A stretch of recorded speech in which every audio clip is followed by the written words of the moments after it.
This week on Dig Me Out. That's the one that has regret on it, which I think is like the last best New Order Poop on you. single. Okay. Tim and Jay review Twisted Tenderness by Electric.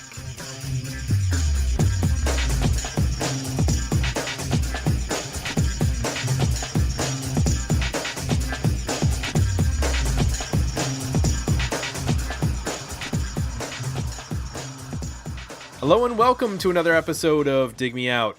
I'm your host, Tim Benici, and joining me as always, my co-host, Mr. Jason Ziak. Jay, it's episode 195 of season 4. How are you this fine evening? Just dandy.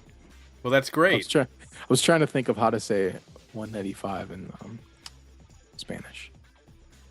I have no idea. What's 9? You know? I have to actually go through all the word, all the uno, dos, tres, cuatro, cinco, seis, siete, ocho. No, nueve. That's 8. Nueve. Nueve. Uno, nueve. Cinco? Uno, nueve, cinco. But I think when you get to like 100, there's like a different way of saying those things. They play with your mind.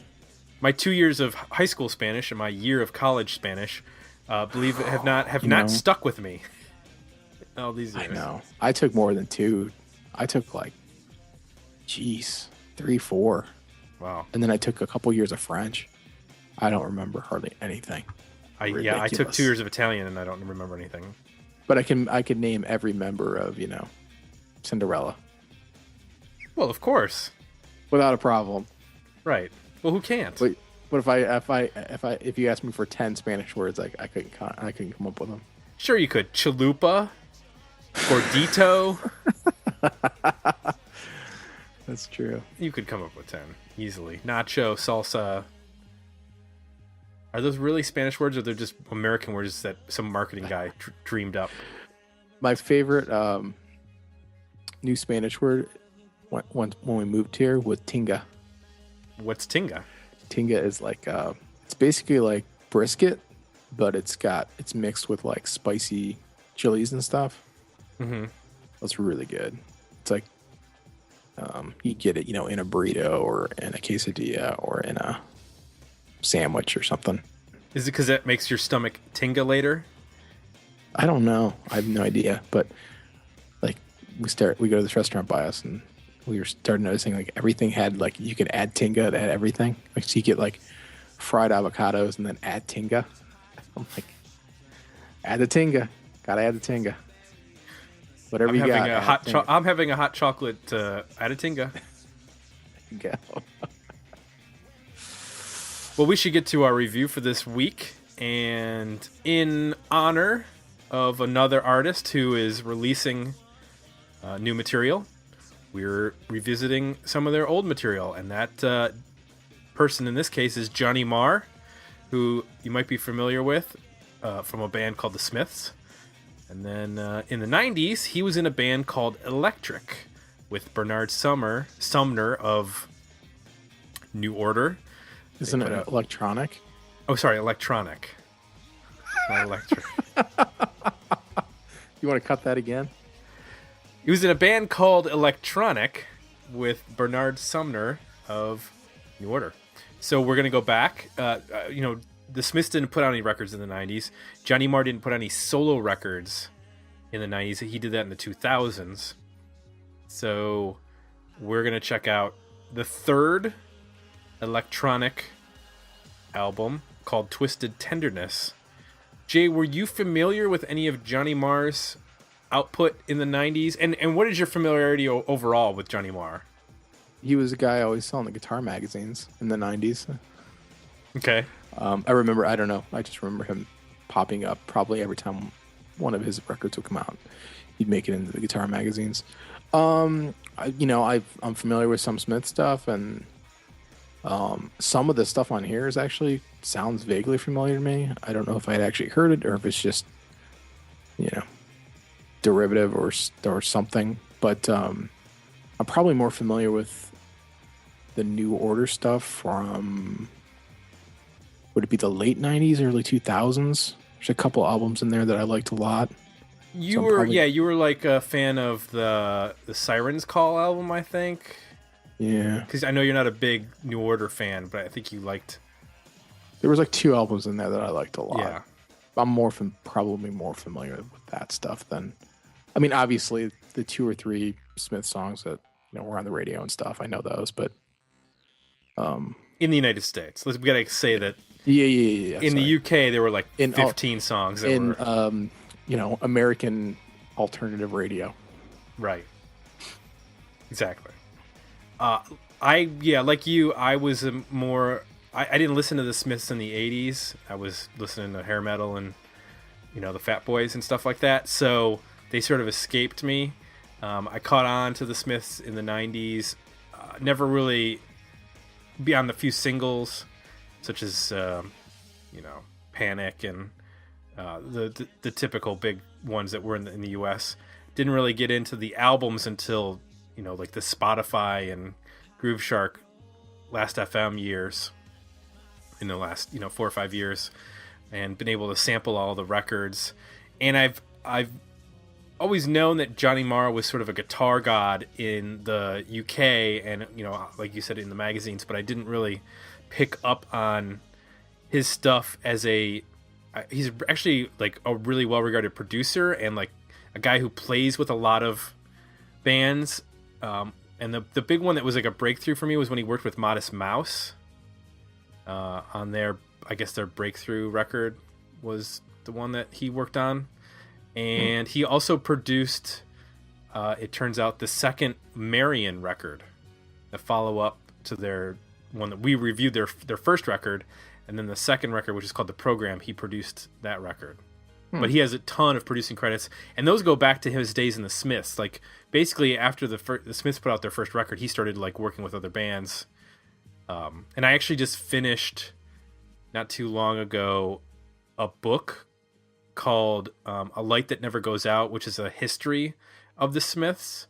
If you're a Smiths fan, or even if you're not, which I'm not a huge Smiths fan, it's a really interesting book because it kind of gives you the really detailed and inside story of the beginning of the Smiths to the end. And it ends when the Smiths ends. It doesn't go into a long, afterward. It's like the Smiths end and then the book ends. And it gives you a really interesting insight into the personalities in that band, him and Morrissey, obviously. So that said, we're going to talk a little bit about the history right now of electronic. History of the band. So the band formed in '88. It was Bernard Sumner was working on a solo record. He was not happy with his New Order bandmates at the time, and he called Johnny Marr for help on the record. So they started working together. And their original idea was they were just going to release basically like dance singles on factory records, but not put it under their name. They wanted it to remain like sort of an anonymous group that they could just sort of make music and not have the pressure of the guy from New Order and the guy from the Smiths making a record together. So that's how they did like the first single, and it sold 250,000 copies. And then they were like, hey, actually, this could actually be kind of something that we didn't expect it to. We just wanted to do like little dance songs, and all of a sudden now they're blowing up. So they got together with Neil Tennant of the Pet Shop Boys, and they started working on their first record, which was released in May of '91 on Factory. It was self-titled, called Electronic, and then was reissued in 1994 by Parlophone after the Factory label collapsed. It reached number 2 in the UK, and it sold over 1 million copies around the world. In the US, as of the year 2000, it had sold about 250,000 copies. So after the first album, the band did a little touring, but then they went off on their own projects. Johnny Marr recorded with The, and Bernard Sumner went back to record with New Order. So a couple years later, they started working on a second album. It was in '94, And it took them 2 years to release their second record, Raise the Pressure, which came out in July of 96. They were joined on that record by Karl Bartos, who is a songwriter with Kraftwerk. So they released that on Parlophone in the UK and then on Warner Brothers. And they didn't tour to support that record, but they performed on a couple TV shows like Top of the Pops in the UK. The reaction to that record was mixed, so they felt like they wanted to get back in the studio right away. And they released Twisted Tenderness in April 99. That was also on Parlophone, and then it was released in the US on, is it Koch Records? Koch? K-O-C-H? Koch. Koch? You wish. Yeah. Now, on that record, Dove's bassist Jimmy Goodwin plays, as well as Black Grape drummer Ged Lynch. British guys always have the cool first names. Yeah, Ged that's and pretty good. Bez, and there was the one guy from the Supergrass who has a cool name. Baz or something. Baz, yeah. Yeah. So that was the last record. Twisted Tenderness, released in 99, was the last record. Neither Sumner or Marr have said that the band is broken up, but they've both obviously moved on to different projects. There's been New Order records, and then Bernard Summers also recorded outside of New Order with Bad Lieutenant, and Marr has produced solo records with his backing band, The Healers, as well as working with a lot of other bands, whether producing or actually playing on records. And Marr said in 2003 that the band had reached its natural conclusion, and he was happy it ended on a high note. So that's the history of Electronic. If you would like to suggest an album for us to review, please visit our request review page at digmeoutpodcast.com. We did not get any relevant Facebook feedback. We got some comments, but they weren't relevant to this podcast when we post this. So let's just skip to the album. Now, we both go into this familiar with these two artists with their original source material, but I don't think that either of us were listening to Electronic, the band, in the 90s. Although you mentioned that it was a little bit familiar. So tell me, Jay, it was a little familiar. What was your overall impression of this record? What worked for you? Let's start with that. Probably the parts that seemed familiar. Okay. In theory, the combination of these two artists would seem to be pretty compelling. I found myself, though, being more drawn to the parts that didn't sound like a new creation, but was more, I think, familiar and reflective of either or's, sort of singular contribution. Mm-hmm. So when things got maybe a little bit more guitar oriented, some pretty cool guitar lines and layering of guitars and that sort of thing, that drew me in. And then there's some really great like synth pop kind of melodies and arrangements and sounds and that are very reminiscent of that era of New Order that I liked, and I enjoyed that part of it. Intermixed within all that, there's a couple moments where the two things kind of come together really successfully. So they're a little bit more guitar driven, and they still have, the sort of hooks that the New Order stuff and the melody, the strength of the melody that the New Order stuff has. So like no other is an example of that. Just go back to bed. I catch you when you fall, and if you stumble, call. It's driving rain, it's got to wait. Just call me when you need it. When your life is down and out, the flame is burning out, and when you're down, it makes me suffer. You're good, just like no other. That's a tune where they almost get jangly. Mm-hmm. Like it has kind of a jangle pop feel to it, especially in the chorus. Yeah. Which was an unexpected little surprise on the song or on the record for me.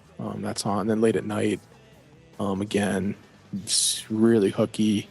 They get right to the chorus right away. It's got a nice mix of guitars and the drum machine aspect of the band or loops or whatever they're using. That's a song too that actually I think is one of the few that seems to have a real bass player, or at least sounds like a real bass, because there's like runs in it that are bass, that sound like a bass guitar. Mm-hmm. Whereas a lot of the rest of the record is, I think, synth bass. So there's moments like I think those two where they do create something definitely new and not exactly like one of their other bands. But I find the rest of the record is a little inconsistent in regards to that. But I won't get into what I don't like yet. Okay. Well, I'll agree with you in terms of the songs that you highlighted. I'll also mention Twisted Tenderness, which I felt like was a really, really compelling and well done combination of what these two guys do, which is it had the sound of like a New Order track, but the melody was very Smiths, very much in that sort of 80s, I don't know what you'd call the Smiths in terms of sad melody, but the music worked in terms of the New Order style synth pop. You must know I'm a fool. This twisted tenderness just leaves me cool. You've got me in a mess. You know it's true. Out in the wilderness, here without you. Right outside, it's a cruel world. Something's happening, it's distracting. You're just bad news, girl. Never let that feeling die. All you got to do is tell a little lie. Don't you know it's true? I will never let you down. Spread this message all around. That I hope and that I pray you can turn my life around. And I felt like that was one of the highlights of the record. And I think overall one of the highlights of the record is Bernard Sumner. I always think of him as being a little robotic in his vocals, especially in the earlier New Order stuff. I mean, he's coming out of Joy Division, and it's very morose, and it's very the first New Order record after Joy Division is very Joy Division, and on here he sounds way like more open to pop melodies. And I think that has a lot to do with Johnny Marr writing pop guitar lines, and there's a much more pop focus to a lot of this songwriting. So Bernard Sumner's like a little more free to write, like you mentioned, like a jangle pop chorus in Like No Other, and again with Late at Night. And there's quite a few number of tracks where, yes, it's Bernard Sumner, and he sounds like Bernard Sumner because he has that sort of very limited range in terms of his vocal melody or his vocal style, but he's able to throw some a little bit more interesting melodies and lyrics throughout the record that made me appreciate him as a vocalist and as a songwriter than sometimes I think with New Order, where it becomes very machine-like because it's built around synths and drum machines, and it's very regimented. And even though that's present, the use of the guitar, especially when Johnny Marr, throws in those riffs, it sounds a little bit more organic, and I think he's able to play with that a little bit more. So I think for me, one of the things, because I am not a huge New Order fan, but I'm a pretty big New Order fan.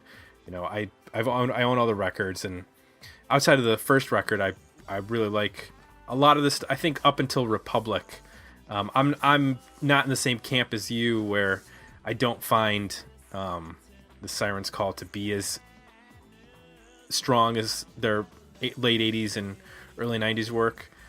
Republic is the last album to me that really is a strong New Order record. That's the one that has Regret on it, which I think is like the last best New Order Poop on You single. Okay, I like whatever. Get Ready too. That's the album after that. That's Yeah, all right. I can't even- stepped in when you got out. Yeah, that's fine. That's what happens. You know, people find their niche. So that's what worked for me. What were you gonna say about Get Ready? I don't even remember a single song off that record. Crystal? You don't remember that song? Oh, yeah, now I do, and I'm glad I forgot it. Jeez. Yeah. What did you think, before we get into what we didn't like, what did you think of the Steve Winwood cover? Isn't that a Traffic song? Well, Traffic. Steve Technically. Winwood wrote it, Yeah. but it's a Traffic song. It's very much like the record for me. There's moments where you're like, oh, that is a really cool interpretation of that part, and then there's the part after it where I cringe. Is it the part where they'd use the record scratches? Oh, yeah, and just they'll stray into like a really like wah-wah synth kind of funky thing that just doesn't. There's moments where they get away from the melody of the song, and then there's other moments where they enhance it and replicate it in new ways that are interesting. Like the intro is, I think the original song uses piano to do the main melody, and then they use like maybe mandolin or something. So Well, there's really also cool. some like Moog synthesizer. Yeah. There's just a cool mix of instruments on the intro, but then once the DJ comes in, it gets silly. Yeah. And then there's strings underneath the verse that make it sound like a James Bond song. You know what I mean? Like, could have been on a 90s James Bond movie. Like, it's this overly dramatic, like, bed of synth string. Somebody holds the key. Well, I'm near the end, and I just ain't got no time. And I'm wasted, and I can't find my way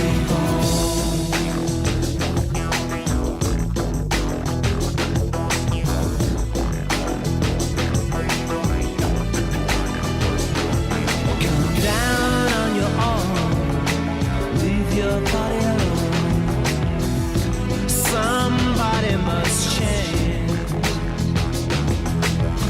You are the reason that I've been waiting so long. Somebody holds the key. I don't know. The song is a mishmash of successful and really cringeworthy sections, all within the Right. same song. And I think the rest of the record has moments like that. So what did not work for you? Almost every song has portions I like. First half of the record, I struggle with a lot of the arrangements. I didn't quite get it. They would intros that were, usually drum loop heavy, and then they would just cut into like the first track. Like they just kind of cut into the verse out of nowhere. It sounds like somebody spliced it in, and then the chorus comes in again. It kind of like cuts in at like 2 minutes, and then there's this long outro and a breakdown, and there's some guitar playing on a song like that, and like breakdown has a really cool like guitar playing at the end, but it's this long drawn out outro of the song. The intro on that one's kind of goofy, like it's got this bongo big drum kind of thing, and but then when the vocal comes in, it gets really interesting. It's one of the ones where there's actually strings used in it underneath the vocal, and it's kind of cool. It takes this really darker shift from the intro. It almost makes the intro sound particular. It amplifies just how goofy it is. Like once you get to that part, it gets kind of more serious, and when you spend more time with the song, you gotta, like, think back, like, why was that intro on this song? It doesn't even have anything to do with the rest of the song. Right. So I found myself on a little bit of a roller coaster ride in terms of the first half of the record in particular, trying to understand what some of the arrangements were doing. There would be hooks like at the end, like it's track 2, Haze. There's that like the river deep or the ocean wide part. It's at like, probably at 3 minutes in, or 3 or 4 minutes into the song, and it's really, really strong, and it really should be the chorus. But it's not. I don't know what it is. It's just like this other part, like a bridge or something, that's thrown on at the end that is really, really good. And when you go back and listen to the real chorus, I scratch my head of like, what? Why didn't you use this piece? It would have probably worked. Why didn't you use this as the actual chorus? There's just some weird stuff like that where I'm not quite sure how these songs were written. They sound a little like, either written over a long period of time or cut and spliced and sort of assembled. They don't quite come together correctly, even though there's parts on all of them that are really cool and interesting. There's other parts that aren't, and the decisions made there were a bit puzzling to me. I'm not quite sure what the band was trying to do.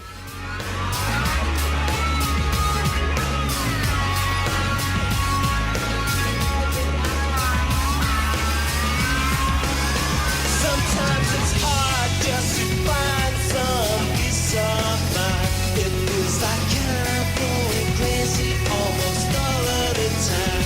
And if we can't live this way, then what will I do? Like my father and my mother, I'm depending on you. You got to fight just to keep your peace of mind. You got to hold on tight. Don't cross that line. Sometimes I cry like a baby when I look outside. I'm on a losing street, driving through my side. Like the river deep, or the ocean wide. Like the river deep, or the ocean wide. Like the river deep, or the ocean wide. There's a crack in the wall, but I just can't hide.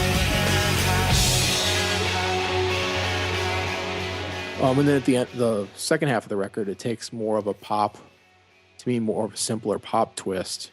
Once you get to like probably Twisted Tenderness, and then the rest of the record seems to simplify a little bit. Like, I don't know, it gets a little bit more concise and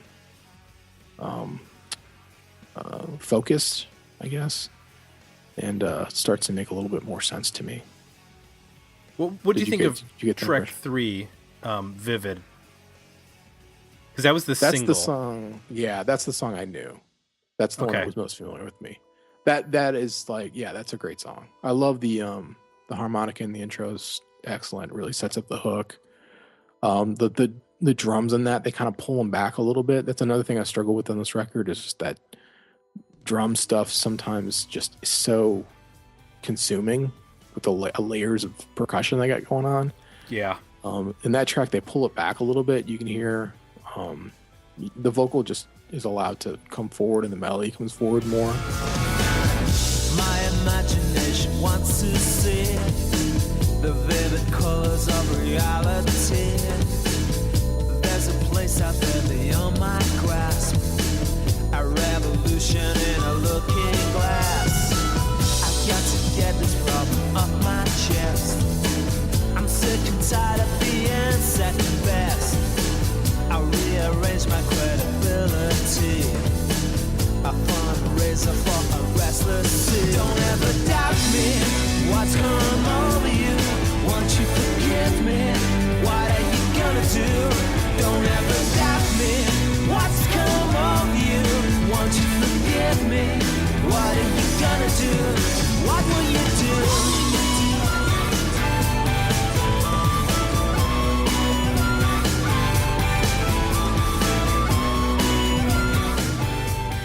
I like the use of the harmonica in that. I think it's really well done and really well placed. It's not just texture, it's that song, and then the second half of the record, like I was saying, some other songs on there, like there's less layering for the sake of layering and more of like purposeful use of instruments to create distinct melodies, if that makes sense. Not like, hey, let's just put a harmonica on that's playing the same chords as the guitar. It's this instrument's gonna play the melody, the hook. So I like that song quite a bit. It reminded me of not a lot of, but it reminded me of like a really good, unique 90s Britpop song almost. Like it could have fit in with like Blur when they were getting a little more experimental in the late 90s, where they would put like a weird, they put like a more traditional instrument, like you have there like a harmonica, but then do it over a big drum loop sort of part and still have a hooky chorus and melody. I think that's an example of where they took an instrument that isn't what you would sort of think of as like natural to what is essentially a dance record, because it's built around, these are all built around like, dance tracks with the bass and the synthesized bass and the drum loops and stuff. And they add this harmonica, which is, I don't know if it's a looped harmonica part or whatever it is, but it adds this organic element, which is really cool. Whereas when they add sort of more stereotypical dance elements like the scratching or the overly synth keys or whatever, that's where it becomes betrayed by its sort of time frame, and you go, you roll your eyes at those awful scratches and stuff. So the production hurts it and helps it at the same time, depending on which song you're in. It's like the fundamental elements that are here aren't. It can be timeless. It can be, not totally drenched in the 90s. But there are certainly moments where it definitely is. The scratching's one. The dance synth intro on Twisted Tenderness, it sounds like a Cher song is starting. Like, it's like ding, ding, ding, ding, ding. Just a typical, like, 2-chord dance synth kind of thing. And moments like that make you just, you can't escape 90s cheese when you hear some pieces and parts like that. Right. Which is unfortunate, because I think the concept of the record, for the most part, is timeless. It's just there's some indulging that happens that's right. Not. I think, and that's overall the biggest what did not work for me, which is when it veers into them playing with very dated sounds, which I feel like the bands that were pure electronic bands, whether it was Chemical Brothers or what have you, they actually stayed away from a lot of that stuff. They just really focused on drums and bass, and if they had guitars or whatever, they had them. And the bands that didn't sound completely and totally dated, and those tend to be the less interesting bands. Chemical Brothers are still in a lot of ways a relevant band. They did the soundtrack to what was the name of that movie? The one with she was a little girl and she was like an assassin. Can't remember what it was called. It came out a couple years ago. I have a 4-year-old, dude. I don't see many movies. Okay. Anyway, they did the soundtrack to it, and it was really cool. And they're a band that when I went back, and I recently went back and listened to some of their 90s stuff, when they delved into the more pop end of it, like having like a pop songwriter sing with them, that's where, like Noel Gallagher, that's where it becomes a little bit more grounded in the 90s. But a lot of their stuff sounds fairly revolutionary even now, because it doesn't necessarily get stamped with this is the 90s. Even though it's electronic music and you think of electronica as being purely 90s, it still sounds like very fresh. And I think that's what they were trying to go for on this record, and I think it works for the most part. It just, there's little bits and pieces here where you're like, like you said at the beginning of Twisted Tenderness, or the scratches on Can't Find My Way Home, or whatever, when there's just like some stuff that just sort of pins it down into that era. And then the only other issue is what you mentioned, which I think all dance records probably have this issue, which is the songs are too long. And, you know, like track 7, Prodigal Son, is a very cool song. It kind of starts out with this, like, almost like an homage to, like, Tomorrow Never Knows, and then goes into a more up-tempo part. But if that song had been, like, 4.5 minutes long, it would have been really cool. But it's 7-something minutes long. And it's just like, oh, okay, this is too long. Yeah, even the songs I like are too long. Yeah. You know, they all can be trimmed. It's almost funny, like when you go back and, like, when I was writing up my notes, I'd sort of make it through like the second chorus, and I'd be like, oh, okay, well, let's see, probably what's the you know, outro like again? I'm like, wait a minute, there's another 3 minutes of this.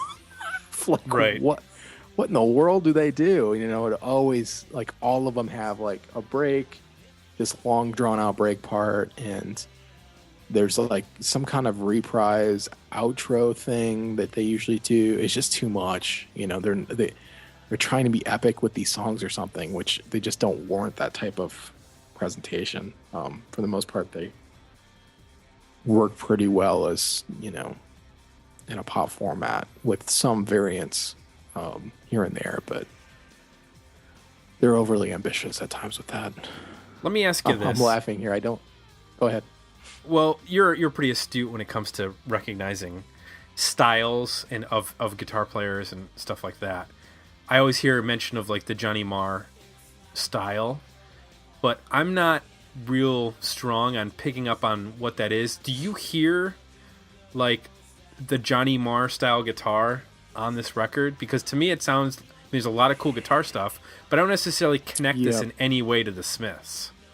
No, I thought the same thing. That was one of the, I guess, slightly disappointing. Yes, there's obviously a good, you know, guitar player or guitar players at work on this record, but in a lot of cases it could be anybody.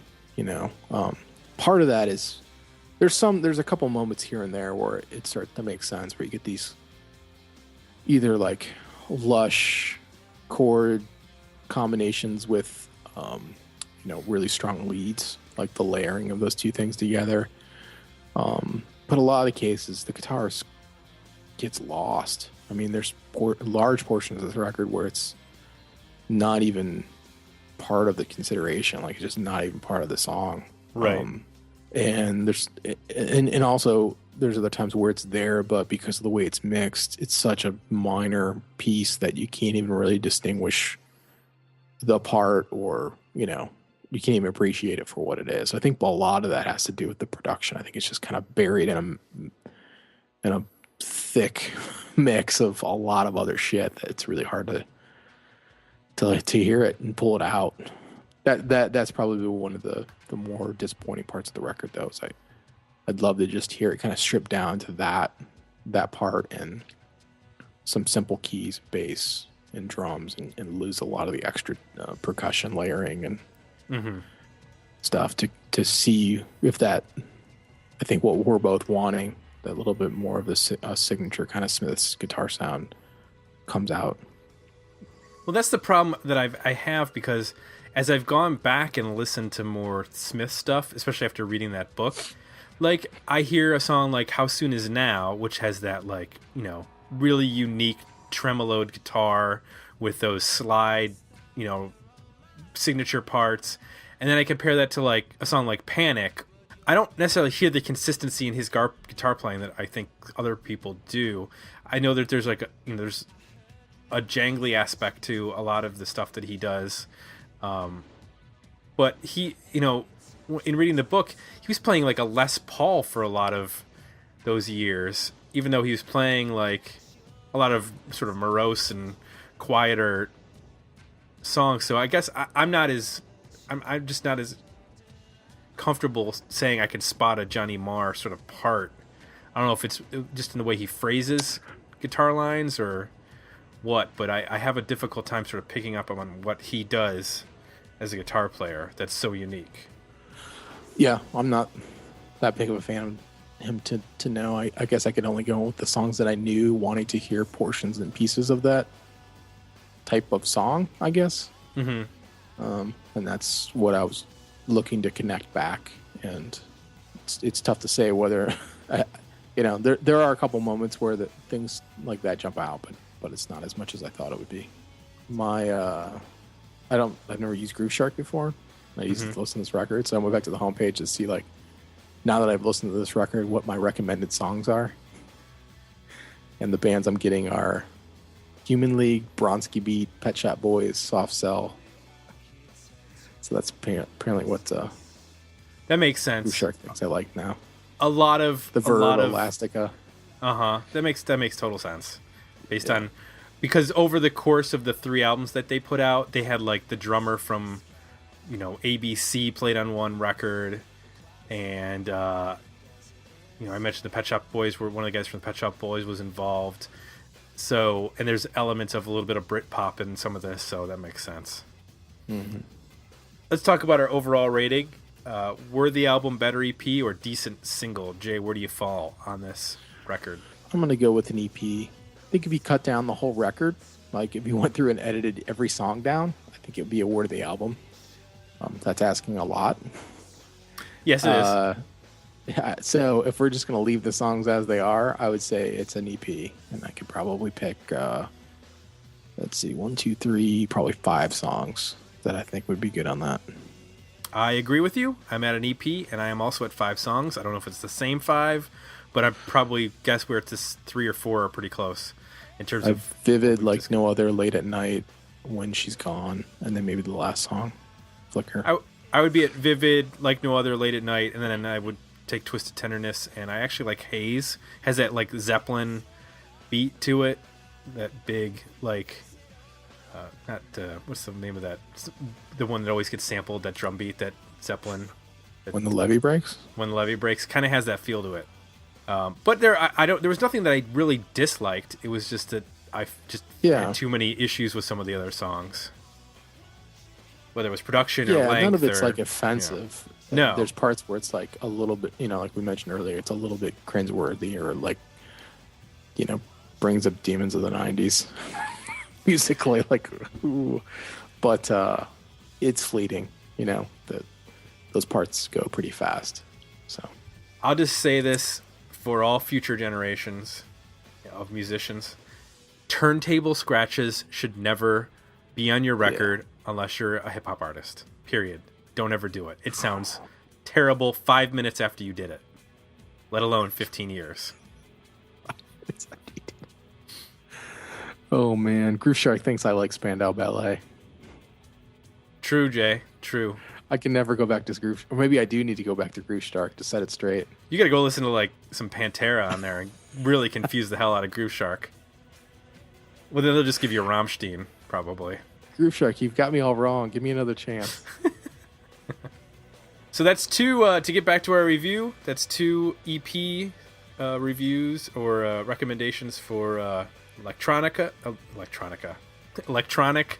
Jeez. and their 3rd album. I had a hard time with this band title. So if you would like to leave us some feedback, head on over to our iTunes page. Do so. If you'd like to request a review, head on over to digmeoutpodcast.com to do so. And that's it. For Jay, I'm Tim, and we're out. We'll be back next week with another review of a band who have an album coming out. I will not discuss which one it is. You'll have to tune in to find out. How's that for a bit of mystery? Way to go. Thanks. All right, thanks everybody. We'll be back next week with another episode. Dig me out.